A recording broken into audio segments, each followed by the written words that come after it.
ভাল্লুকের আক্রমণে চলতি বছর 2 জনের প্রাণহানি ঘটেছে ইউরোপের দেশ স্লোভাকিয়ায়। তাই বনের অন্তত 350টি ভাল্লুককে হত্যার সিদ্ধান্ত নিয়েছে দেশটির প্রশাসন।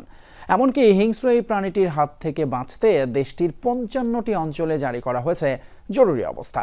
দ্রুত খারাপ হতে থাকা পরিস্থিতি নিয়ন্ত্রণে বাধ্য হয়ে এমন সিদ্ধান্ত নিয়েছে কর্তৃপক্ষ। দেখতে শান্তশিষ্ট মনে হলেও এই ভাল্লুকের আতঙ্কে অতিষ্ঠ স্লোভাকিয়ার বনের আশেপাশের মানুষ।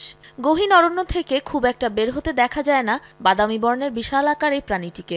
তবে চটে গেলে একে নিয়ন্ত্রণে আনা খুব কঠিন, মুহূর্তেই হয়ে ওঠে হিংস্র। ভাল্লুকের আক্রমণে সম্প্রতি নৃশংসভাবে প্রাণ হারিয়েছে 59 বছর বয়সী এক স্থানীয়। এ ঘটনার পর হইচই পড়ে গেছে দেশটিতে। পরিস্থিতির জেরে রীতিমতো অমানবিক এক সিদ্ধান্ত নিয়েছে স্লোভাক সরকার। অবিলম্বে 350টি ভাল্লুক হত্যার নির্দেশ দেওয়া হয়েছে। আমরা এমন একটি দেশে বাস করতে পারি না যেখানে মানুষের জীবনের নিরাপত্তা নেই। বনের ভেতর গেলেই ভাল্লুকের আক্রমণে শিকার হয়ে উঠছে মানুষ। এ ধরনের ঘটনা দিন দিন বেড়েই চলেছে। তাই আমরা প্রশাসনিকভাবে এই সিদ্ধান্ত নিতে বাধ্য হয়েছি।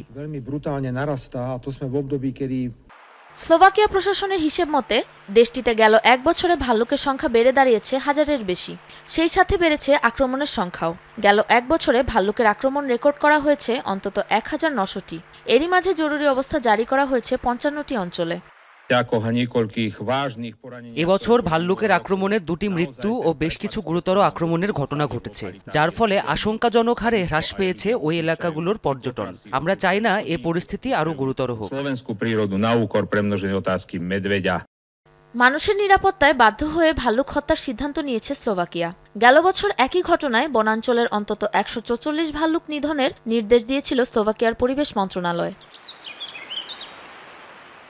সাবরিনা নুসরাত, যমুনা নিউজ।